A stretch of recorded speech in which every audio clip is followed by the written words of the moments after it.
Buenos días.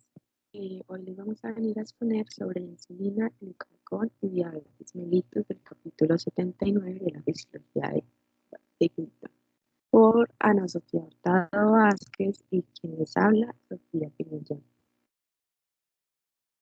Listo, bueno, tenemos en la tabla de contenidos que vamos a empezar hablando de la introducción, segundo, anatomía fisiológica del páncreas, tercero, la insulina es una hormona asociada a la abundancia de energía. Cuarto, química y síntesis de la insulina. Quinto, activación de los receptores de las células efectoras por la insulina y efectos celulares resultantes. Sexto, efectos de la insulina sobre el metabolismo de los hidratos de carbono. Séptimo, efectos de la insulina sobre el metabolismo de las grasas. Octavo, efectos de la insulina sobre el metabolismo de las proteínas y el crecimiento. Noveno, mecanismos de la secreción de insulina. 10, control de la secreción de insulina. 11, otros factores que estimulan la secreción de insulina. 12, funciones de la insulina y otras hormonas en el cambio entre el metabolismo de los hidratos de carbono y los lípidos. 13, glucagón y sus funciones. 14, efectos sobre el metabolismo de la glucosa. 15, regulación de la secreción de glucagón. 16, resumen de la regulación de la glucemia. 17, diabetes mellitus. 18, diabetes de tipo 1 y 19, diabetes de tipo 2. Bueno, empezando tenemos la introducción, el cual el páncreas, pues además de poseer funciones digestivas, este va a secretar dos hormonas, las cuales son la insulina y el glucagón, que son esenciales para la regulación del metabolismo de la glucosa, los lípidos y las proteínas, aunque también va a secretar otras hormonas como la amilina, la somatostatina y el polipéptido pancreático, pero sus funciones no son tan bien conocidas. Bueno, en anatomía y fisiología del páncreas tenemos que este se va a componer de dos grandes tipos de tejidos. Los primeros son los actinos, que van a secretar jugos digestivos al duodeno. Y segundo, los islotes de Langerhans, que van a secretar insulina y glucagón de forma directa a la sangre. Estos islotes se van a organizar en torno a pequeños capilares hacia los que van a vertir sus hormonas y contienen tres tipos fundamentales de células, las alfas, las betas y las deltas, que se diferencian entre sí pues, por sus características morfológicas y de tinción. Las células alfa, que componen casi el 25 del total, secretan glucagón. Las células beta representan casi el 60% de la totalidad de las células de los islotes y se encuentran sobre todo el centro de cada uno y van a secretar insulina y amilina, que van a liberarse en paralelo con la insulina y pese a que no se conocen muy bien. Y las células delta eh, de la somatostatina y van a representar el 10%. Las relaciones íntimas entre estos tipos celulares de islotes de Langerhans facilitan la comunicación intercelular y el control directo de la secreción de algunas de las hormonas. Por ejemplo, la insulina va a inhibir la secreción de glucagón, la amilina inhibe la secreción de insulina y la somatostatina la de insulina y glucagón. Bueno, la insulina es una hormona asociada a la abundancia de energía. Tenemos que la secreción de insulina se va a asociar en la abundancia energética. En otras palabras, esto quiere decir que cuando el régimen de alimentación va a disponer de alimentos energéticos suficientes y sobre todo de unos hidratos de carbono, va a aumentar esta secreción de insulina. A su vez, va a desempeñar una función importante en el almacenamiento de la energía que va a sobrar. Si se consumen hidratos de carbono en exceso, pues estos se van a depositar principalmente como glucógeno en el hígado y en los músculos. Y al mismo tiempo, también por efecto de la insulina, el exceso de carbohidratos que no puede almacenarse como glucógeno se va a convertir en grasa y se va a conservar en hígado adiposo. Bueno, seguimos con química y síntesis de la insulina. Pues la insulina es una proteína pequeña que se va a componer de dos cadenas de aminoácidos unidas entre sí por enlaces disulfuro. Cuando se separan las dos cadenas, va a desaparecer la actividad funcional de la molécula de insulina. Esta se sintetiza en las células beta con la maquinaria celular habitual para la síntesis de proteínas en dos pasos. Bueno, tenemos que primero los ribosomas acoplados al retículo endoplasmático traducen el ARN de la insulina y van a formar una preproinsulina, pero luego se va a desdoblar en el retículo endoplasmático para formar por terminada la proinsulina y consiste en tres cadenas de péptidos, la A, la B y la C. La mayor parte de la proinsulina va a seguir dividida en el aparato de Golgi para formar insulina, que va a estar compuesta por la cadena A y B, que van a estar conectadas a uniones de disulfuro, y la cadena C y péptidos denominados péptidos de conexión, péptidos B.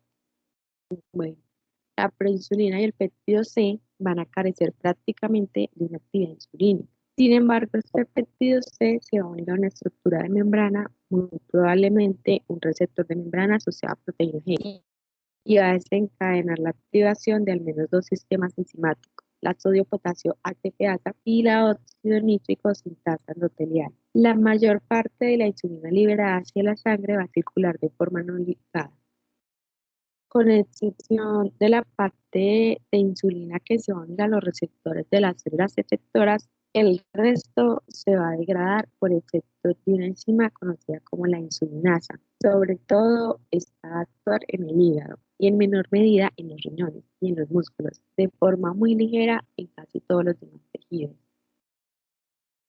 Bueno, continuamos con la activación de los receptores de las células efectoras por la insulina y efectos celulares resultantes.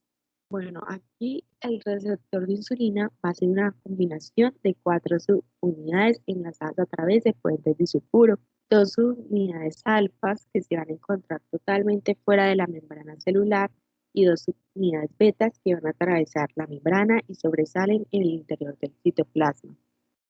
La insulina se va a unir a las unidades alfas del exterior de las células, pero debido a su unión con las unidades betas, las proporciones de estas últimas que se introducen en el interior de la célula se van a autofosforilar. Y el receptor de insulina es, por tanto, un ejemplo de receptor unido a enzima. Para hablar de la autofosforilación de las unidades betas del receptor, estas van a activar a una tirosina quinasa local, que a su vez va a fosforilar a otras muchas, entre ellas a un grupo llamado sustratos del receptor de insulina. Y por este mecanismo, pues la insulina va a dirigir la maquinaria metabólica intracelular, así provocando unos efectos deseados sobre el metabolismo de los hidratos de carbono, los lípidos y las proteínas. Y los efectos finales de esta estimulación van a ser los siguientes. Primero, se va a ver un incremento de la captación de glucosa por las membranas, debido a que se produce un notable incremento de la captación de glucosa. Y la glucosa se va a transportar en mayor cantidad a la célula. Se va a fosforilar de inmediato y va a servir de sustrato para todas las funciones metabólicas habituales. En segundo, la membrana celular se va a hacer más permeable para muchos aminoácidos y para los iones potasio y fosfato, cuyo transporte al interior de la célula se va a incrementar.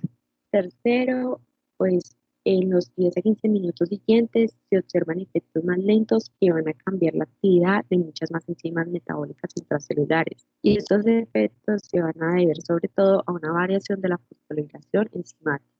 Y cuarto, durante algunas horas, incluso días, tienen lugar otros efectos mucho más lentos que se van a deber a cambios de la velocidad de traducción de los ARN mensajeros dentro de los ribosomas. Así van a dar lugar a nuevas proteínas. Y a través de todas estas acciones, la insulina va a modelar de nuevo gran parte de la maquinaria enzimática celular y hasta poder conseguir sus objetivos metabólicos.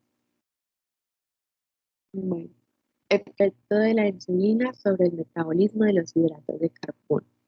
Bueno, aquí inmediatamente después de que se consume una comida rica en hidratos de carbono, esa glucosa va a ser absorbida hacia la sangre y va a inducir una secreción rápida de insulina. A su vez, esta va a provocar una captación rápida, un almacenamiento y el aprovechamiento de la glucosa por casi todos los tejidos del organismo, pero donde va a actuar más va a ser en los músculos, el tejido adiposo y el hígado. Eh, Siendo la insulina favorece la captación y el metabolismo muscular de la glucosa. Bueno, durante gran parte del día, pues tenemos que la energía utilizada por el tejido muscular no depende de la glucosa, sino de unos ácidos grasos. La razón principal es que la membrana muscular en reposo va a ser muy poco permeable a la glucosa, salvo que la fibra muscular reciba el estímulo de la insulina.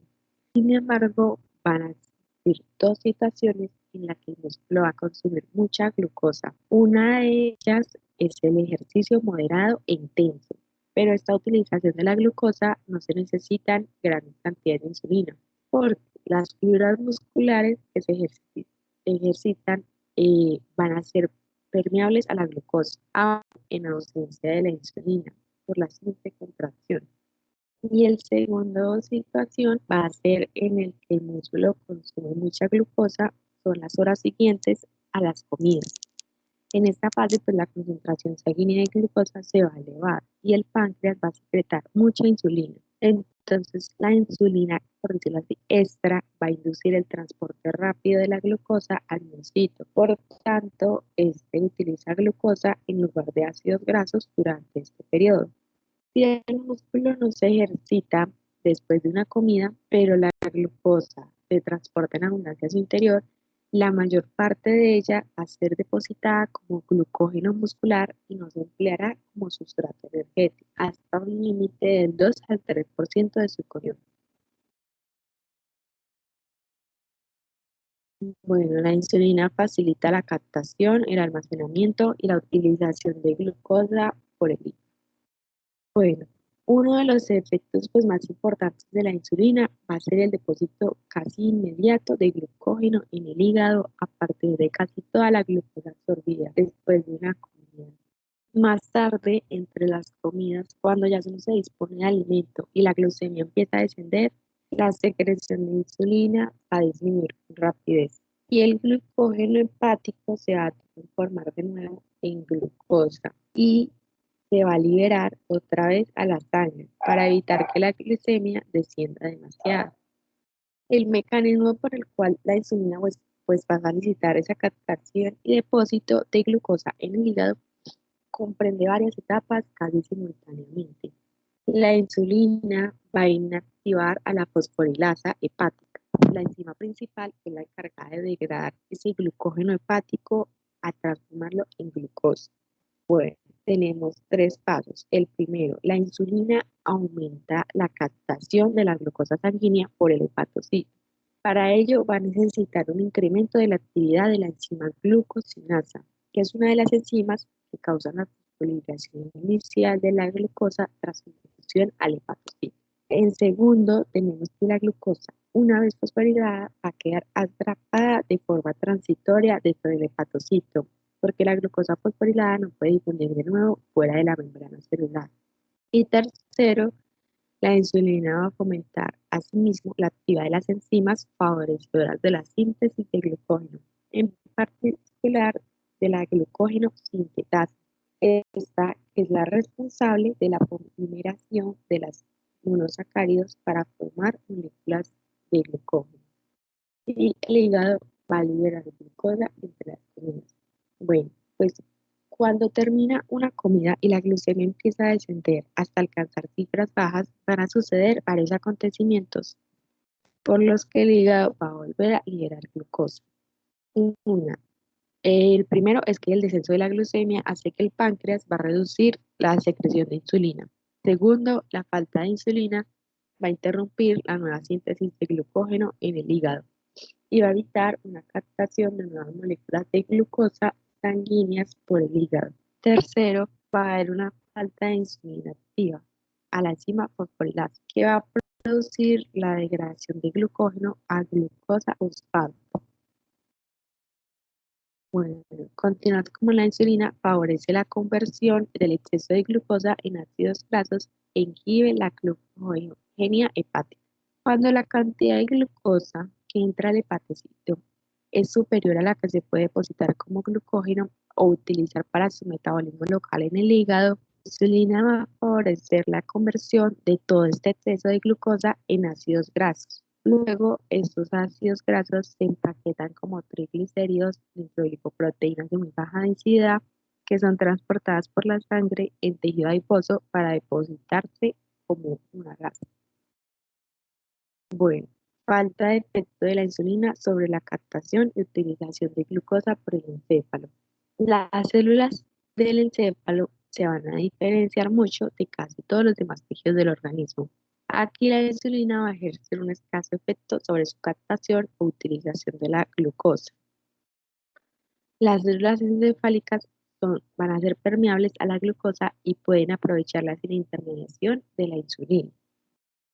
Eh, Pasando, por tanto, resulta esencial mantener la glucemia por encima de determinados valores críticos, como el resultado del sistema regulador de la glucemia.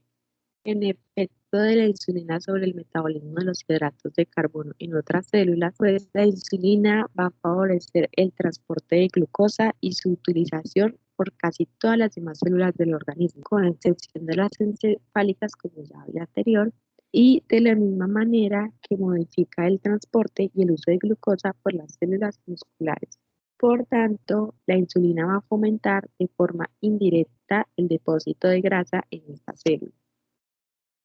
Bueno, en el efecto de la insulina sobre el metabolismo de las grasas. La insulina va a ejercer diversos efectos que van a inducir el depósito de lípidos en el tejido adiposo. En primer lugar, van a aumentar la utilización de la glucosa por casi todos los tejidos orgánicos y va a reducir automáticamente la utilización de la grasa, es decir, va a ahorrar lípidos. No obstante, la insulina también fomenta la síntesis de ácidos grasos en mayor medida. Cuanto más hidratos de carbono se van a ingerir, dado que estos no se van a emplear de inmediato para producir energía y aportar sustrato para la síntesis de grasa. Bueno, y gran parte de esta síntesis va a tener lugar en los hepatocitos. Los factores que van a incrementar la síntesis de ácidos grasos en el hígado van a ser, primero, la insulina va a acelerar el transporte de glucosa a los hepatocitos. Y a continuación, toda la glucosa adicional que va a ingresar en el hepatocito va a estar disponible para la síntesis de grasa. En segundo, con el ciclo del ácido cítrico se va a formar un exceso de iones citrato y isocitrato cuando se utilizan cantidades exageradas de glucosa con fines energéticos. Y tercero, a continuación, pues casi todos los ácidos grasos se van a sintetizar en el hígado y se van a emplear para formar triglicéridos, la forma habitual en que se deposita la grasa. Y la insulina va a ejercer otros dos efectos importantes. El primero, la insulina va a inhibir la acción de la lipasa sensible a esta hormona y la insulina fomenta el transporte de glucosa a las células adiposas a través de la membrana celular, al igual que ocurre en los miocitos. Efecto de la insulina sobre el metabolismo de las proteínas y el crecimiento. Bueno, en las horas que siguen a una comida, si la sangre circulante contiene un exceso de nutrientes, se depositarán los tejidos hidratos de carbono, grasas y proteínas, y para ello se va a precisar la insulina. Vamos a tener 5 mecanismos. El primero, la insulina va a estimular el transporte de muchos aminoácidos al interior de la célula. Entre estos se van a destacar la valina, la leucina, la isoleucina, la tirosina y la fenilalanina. En segundo, la insulina va a aumentar la traducción de ARN mensajero, es decir, la síntesis de nuevas proteínas. Tercero, durante un periodo aún más largo, pues la insulina se va a acelerar. Además, la transcripción de determinadas secuencias genéticas del ADN de los núcleos celulares van a aumentarse, haciendo mayores cantidades de ARN. Cuarto, la insulina va a inhibir el catabolismo de las proteínas, por lo que va a amortiguar la velocidad de liberación de los aminoácidos de las células. Quinto, dentro del hígado, la insulina va a deprimir el ritmo de la gluconeogenia. En consecuencia, va a reducir la actividad de las enzimas neoglucogénicas. En resumen, la insulina va a facilitar la síntesis de proteínas y va a evitar su degradación. Y una deficiencia de insulina va a provocar el descenso de proteínas y el incremento de los aminoácidos en el plasma. La concentración plasmática de aminoácidos va a aumentar mucho y casi todo el exceso se va a emplear directamente como fuente energética. Bueno, mecanismos de la secreción de insulina. Aquí en la figura podemos ver mecanismos celulares básicos de la secreción de insulina por las células beta del páncreas en respuesta al incremento de la glucemia, que es el principal factor de control de la secreción de insulina. Y las células beta van a poseer un gran número de transportadores de GLUT2, gracias a los cuales la entrada de glucosa en ella es proporcional a su concentración en la sangre dentro de los límites fisiológicos. Una vez en el interior de las células, la glucosinasa fosforila a la glucosa y la convierte en glucosa 6-fosfato. Se oxida a trifosfato de adenosina, ATP, que inhibe los canales de potasio sensibles al ATP de la célula. El cierre de los canales de potasio va a despolarizar la membrana celular, con lo que se abren los canales de calcio que van a ser controlados por el voltaje. Con esta entrada de calcio en la célula. El calcio estimula la función de las vesículas que contienen insulina con la membrana celular y la secreción de la hormona al líquido extracelular mediante exocitosis. Y tenemos que otros nutrientes, tales como determinados aminoácidos, también pueden metabolizarse en las células beta, donde van a incrementar las concentraciones de ATP y van a estimular una secreción de insulina. Y algunas hormonas, por ejemplo, como el glucagón y el péptido insulinotrópico, dependientes de glucosa y la acetilcolina, van a aumentar esa concentración intracelular de calcio a través de otras vías de señalización. Y en ausencia de estas, sus efectos sobre la secreción de insulina van a ser escasos.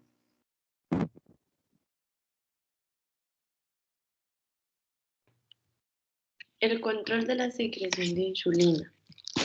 Antes se creía que la concentración sanguínea de glucosa controlaba casi por completo la secreción de insulina, pero a medida que se han ido conociendo mejor las funciones metabólicas de esta hormona sobre el metabolismo de las proteínas y de los lípidos, se ha comprobado que los aminoácidos de la sangre y otros factores también desempeñan importantes funciones reguladoras de la secreción de insulina.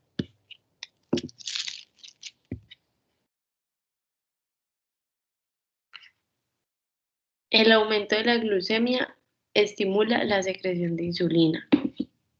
Cuando la glucemia en ayunas es normal, que es de 80 a 90 miligramos por 100 mililitros, el ritmo de secreción de insulina es mínimo.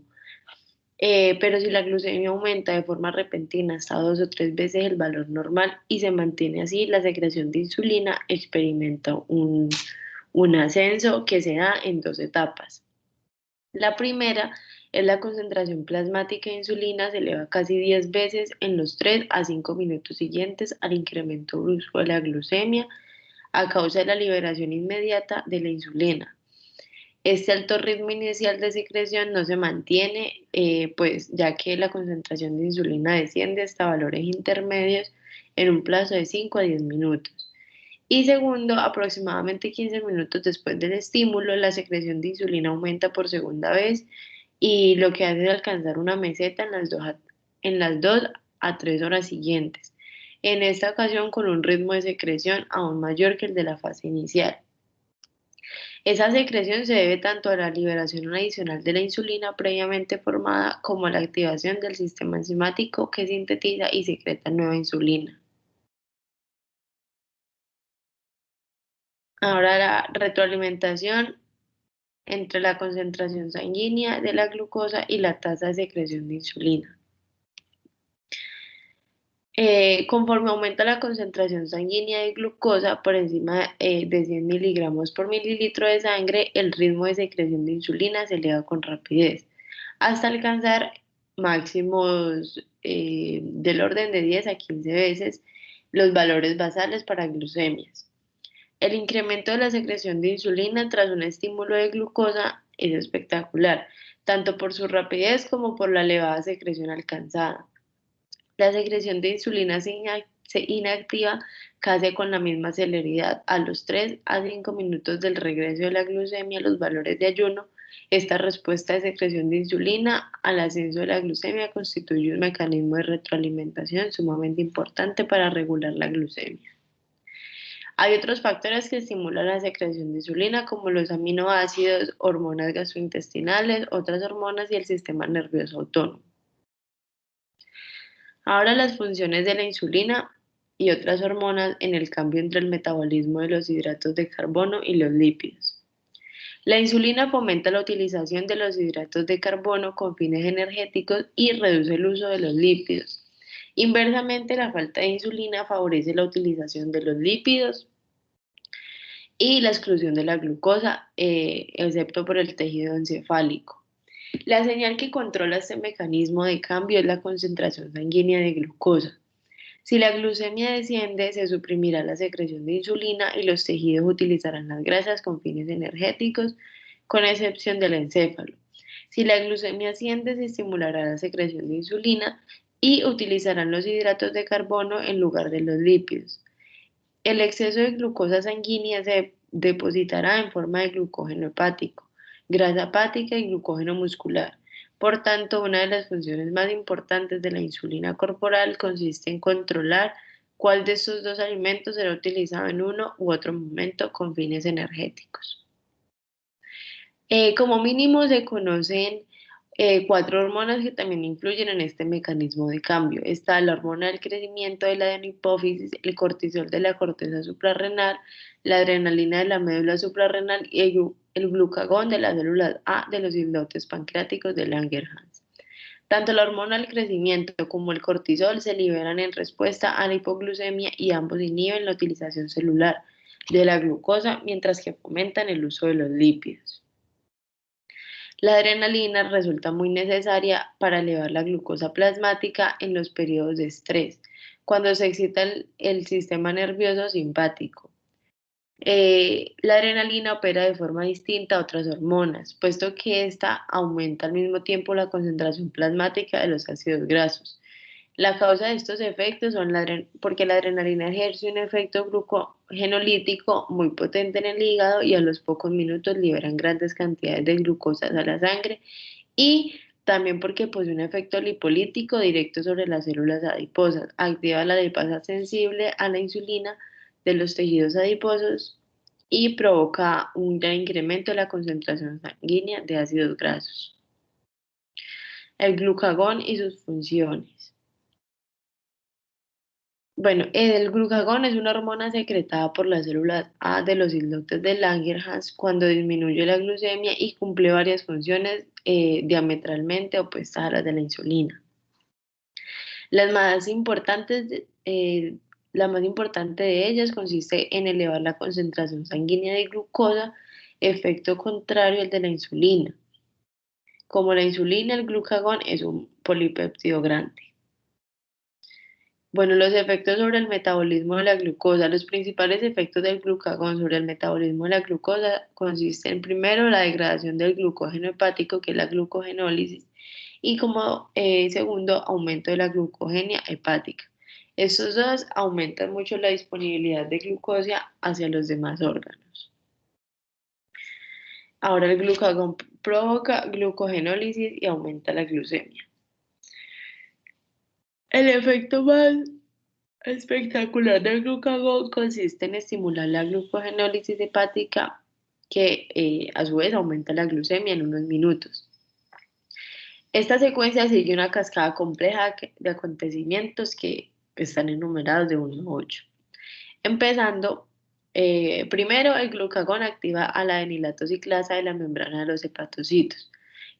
Segundo, que esto determina la síntesis del monofosfato de adenosina cíclico, que activa la proteína reguladora de la proteína sinasa, y esta a su vez estimula la proteína sinasa, que activa la fosforilasa B sinasa, que transforma la fosforilasa B en fosforilasa A, y esto lo que hace es estimular la degradación del glucógeno a glucosa 1-fosfato, y por último se desfosforila para que el hepatocito libere la glucosa.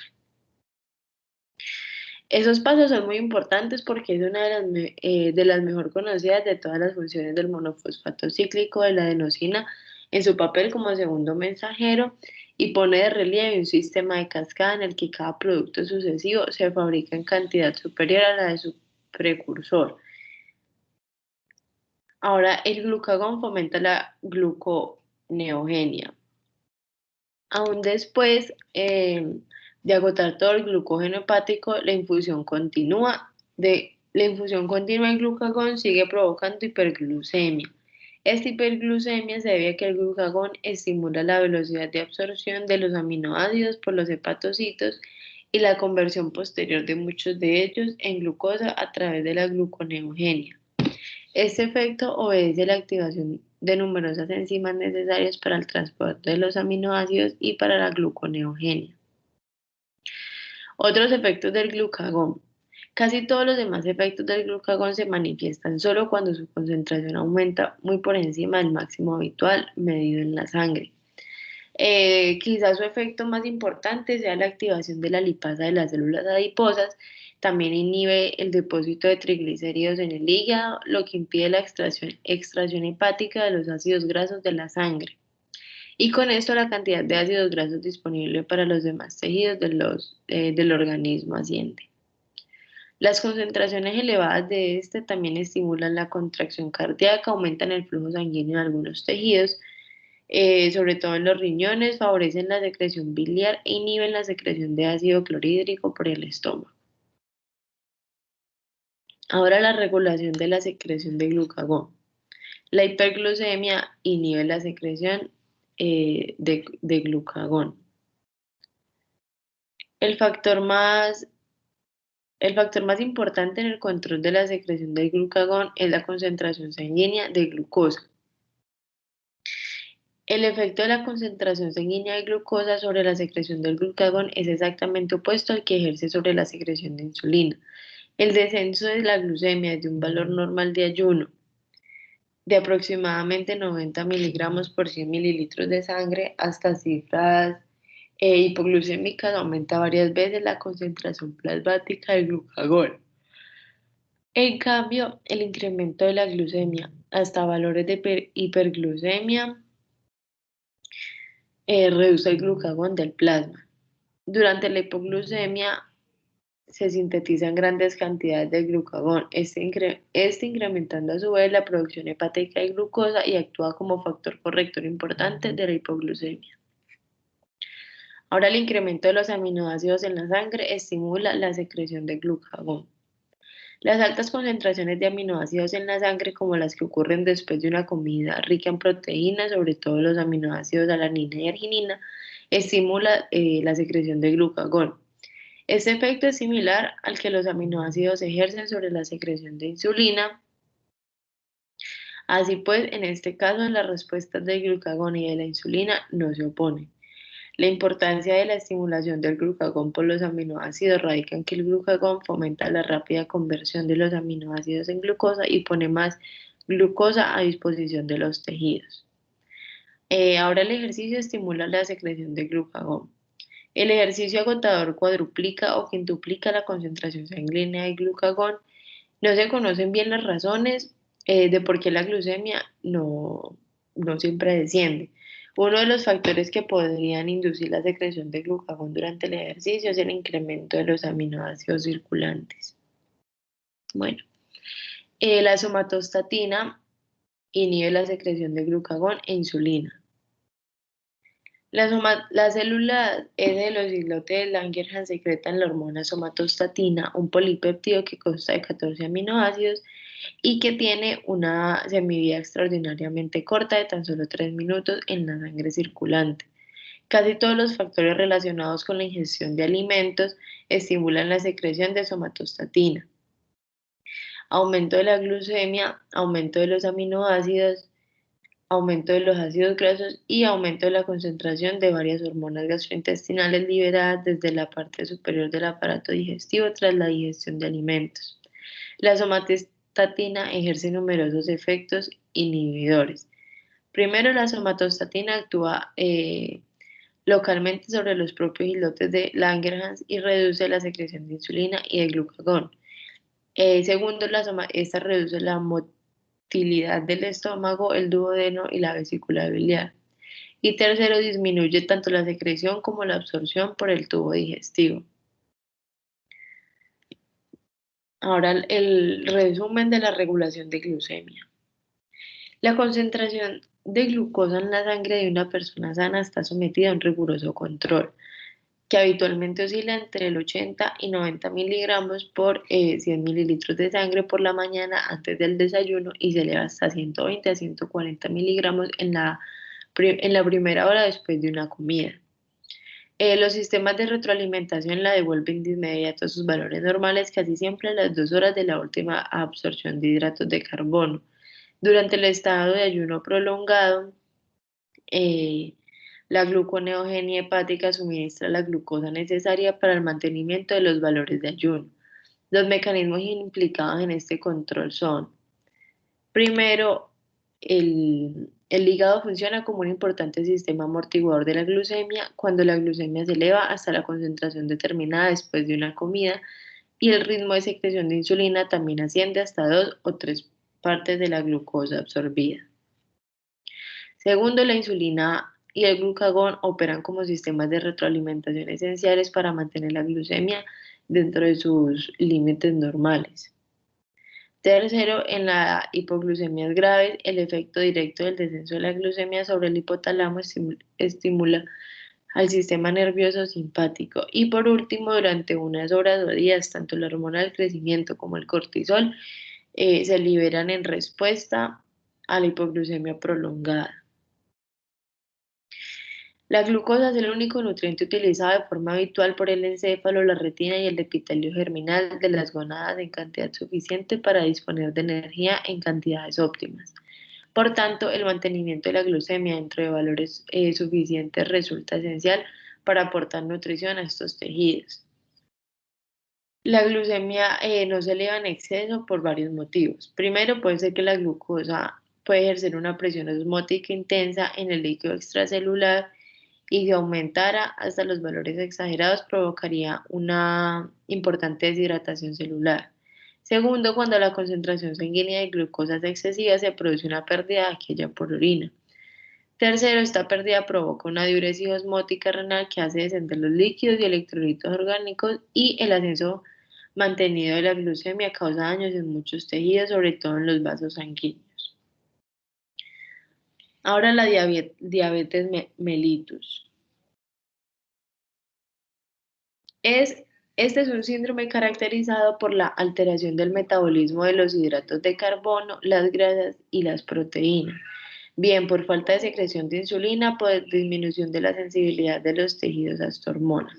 Existen dos grandes tipos de diabetes mellitus. Está la diabetes de tipo 1, que también es denominada diabetes mellitus insulinodependiente y se debe a la falta de secreción de insulina. Y la diabetes de tipo 2, también denominada diabetes mellitus no insulinodependiente, esta causa inicialmente por una menor sensibilidad de los tejidos efectores a las acciones metabólicas de la insulina. Esta menor sensibilidad a la insulina suele conocerse como resistencia a la insulina. El metabolismo de todos los principios inmediatos se altera en ambos tipos de diabetes mellitus. El efecto esencial de la ausencia de insulina o de la resistencia a la misma sobre el metabolismo de la glucosa consiste en que las células, con excepción de las del encéfalo, no absorben ni utilizan de modo eficiente la glucosa. Ahora, concentrándonos más en la diabetes de tipo 1, que es la deficiencia de producción de insulina por células B del páncreas. La lesión de las células B del páncreas o las enfermedades que alteran la producción de insulina pueden causar una diabetes de tipo 1. Las infecciones víricas y los trastornos autoinmunitarios podrían contribuir a la destrucción de las células B en muchos enfermos con diabetes de tipo 1, pero la herencia también desempeña una función primordial. Esta puede empezar de manera brusca en tan solo unos días o semanas con 3 manifestaciones. Primero, hiperglucemia. Segundo, aumento de la utilización de las grasas con fines energéticos. Y tercero, pérdida de las proteínas orgánicas. Bueno, el aumento de la glucemia produce pérdida de glucosa por la orina. La elevación de la glucemia hace que se filtre más glucosa al túbulo renal de la que puede reabsorberse y el exceso de glucosa se elimina con la orina. El aumento de la glucemia provoca deshidratación. Las cifras muy elevadas de glucemia pueden provocar una deshidratación celular grave en todo el cuerpo. La hiperglucemia crónica provoca lesiones tisulares. Si la glucemia no se controla bien durante periodos prolongados, los vasos sanguíneos de muchos tejidos del organismo comenzarán a alterarse y experimentarán cambios estructurales.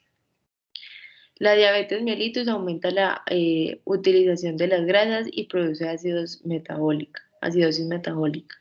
El cambio del metabolismo de los hidratos de carbono al de los lípidos en la diabetes favorece la liberación de cetoacidosis como el ácido acético y el ácido B hidroxibutírico hacia el plasma, y esto hace que sea más rápida que su captación y oxidación por las células de los tejidos. Y por último, la diabetes provoca la pérdida de las proteínas del organismo. La falta de uso de glucosa con fines energéticos conlleva una mayor utilización y un menor almacenamiento de las proteínas y la grasa. Ahora la diabetes tipo 2, resistencia a los efectos metabólicos de la insulina. Eh, en la mayoría de los pacientes la diabetes de tipo 2 se manifiesta después de los 30 años, sobre todo entre los 50 y 60 años, y se desarrolla de manera gradual, por lo que ha recibido el nombre de diabetes de aparición en el adulto. Sin embargo, pues también se puede manifestar en pacientes jóvenes. Parece que esto se da sobre todo a la creciente prevalencia de la obesidad, el factor de riesgo más importante para esta diabetes, tanto en niños como en los adultos. Ahora, el desarrollo de la diabetes tipo 2 suele ir procediendo a obesidad, resistencia a la insulina y síndrome metabólico. Al contrario de la diabetes de tipo 1, la de tipo 2 se asocia a un aumento de la concentración plasmática de insulina, que es la respuesta compensadora de las células B del páncreas a la resistencia a la insulina, una disminución de la sensibilidad de los tejidos efectores a los efectos metabólicos de la insulina. Esta reducción de sensibilidad altera la utilización y almacenamiento de los hidratos de carbono, elevando la glucemia e induce un incremento compensador de la secreción de insulina. La resistencia a la insulina forma parte de una serie consecutiva de trastornos que se conocen como síndrome metabólico y que, entre otras cosas, se caracterizan por, primero, obesidad, sobre todo una acumulación de grasa abdominal; segundo, resistencia a la insulina; tercero, hiperglucemia en ayunas; cuarto, anomalías de los lípidos; y quinto, hipertensión. Otros factores que pueden producir resistencia a la insulina y diabetes de tipo 2 son obesidad, sobrepeso, exceso de glucocorticoides, exceso de hormona de crecimiento, embarazo, diabetes gestacional, poliquísticos ovárica, poliquistosis ovárica, lipodistrofia, autoanticuerpos frente al receptor de insulina, mutaciones del receptor de insulina y hemocromatosis. Ahora la fisiología del diagnóstico de la diabetes mellitus. Los métodos habituales para diagnosticar esta enfermedad se basan en diversos análisis químicos de la sangre o la orina. Primero está el glucosuría, que es glucosa en la orina, y se puede emplear pruebas sencillas en la consulta o pruebas cuantitativas de laboratorio para determinar la cantidad de glucosa que se elimina en la orina. También está la glucosa e insulina sanguíneas en ayunas. La glucosa plasmática en ayunas en las primeras horas de la mañana varía normalmente entre 80 y 90 miligramos por 100 mililitros. El límite superior de la normalidad se considera 110 miligramos por 100 mililitros. La prueba de tolerancia a la glucosa: cuando una persona sana ingiere 1 gramo de glucosa por kilogramo de peso corporal en ayunas, la glucemia se eleva desde aproximadamente 90 miligramos por 100 mililitros hasta 120 a 140 miligramos y luego retorna a la normalidad en unas 2 horas. La glucosa sanguínea en ayunas de una persona diabética suele encontrarse por encima de 110 miligramos y muchas veces por encima de 140. Cuando estas personas ingieren glucosa, la concentración de esta aumenta mucho más y tarda en regresar a los valores de control en unas 4 a 6 horas. Y el olor de aliento acetona. Las pequeñas cantidades de ácido acetoacético en la sangre que se elevan mucho en la diabetes grave se transforman en acetona, compuesto volátil que se disuelve en el aire expirado. Por ello, el diagnóstico de diabetes tipo 1 puede efectuarse a menudo simplemente oliendo el aliento del enfermo que pues, huele a acetona. Ahora el tratamiento de la diabetes. Un tratamiento eficaz de la diabetes mellitus tipo 1 requiere la administración de la insulina suficiente para que el metabolismo de los hidratos de carbono lipídico y proteico del enfermo vuelva a la normalidad en la medida de lo posible. Y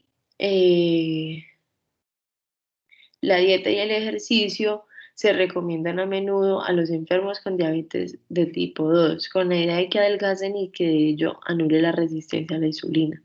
Si fracasa esta estrategia, se podrán administrar fármacos que aumenten la sensibilidad a la insulina o estimulen su producción por el páncreas. Ahora la insulinoma, que es hiperinsulinismo. La producción excesiva de insulina, aunque mucho más rara que la diabetes, se asocia a veces a adenomas de los islotes de Langerhans. Entre el 10 y el 15% de estos tumores son malignos y en ocasiones la metástasis se dispersan por el organismo y provocan una síntesis muy exagerada de insulina en el tumor primario y la metástasis. El choque insulínico e hipoglucemia. El sistema nervioso central suele extraer casi toda la energía del metabolismo de la glucosa y no necesita insulina. Sin embargo, si la secreción de esta aumenta, la glucemia desciende hasta valores bajos y el metabolismo del sistema nervioso central se deprimirá. Por tanto, los enfermos con tumores secretores de insulina o los pacientes con diabetes que se inyectan insulina en exceso pueden sufrir el síndrome denominado choque insulínico. A medida que la glucemia desciende hasta el intervalo de 50 a 70 miligramos, el sistema nervioso central suele excitarse, puesto que este grado de hipoglucemia sensibiliza la actividad neural. A veces se producen alucinaciones de diferente naturaleza. En general, el enfermo solo refiere nerviosismo extremo, temblores generalizados y brotes de sudor. Según desciende la glucemia hasta 20 o 50 miligramos, aparecen convulsiones clónicas y pérdida de conocimiento. Si la glucemia continuara descendiendo, cesaría la actividad convulsiva y solo permanecería el estado de coma. El tratamiento correcto consiste en la administración intravenosa inmediata de grandes cantidades de glucosa y al cabo de 1 minuto o más el enfermo suele recuperarse del shock.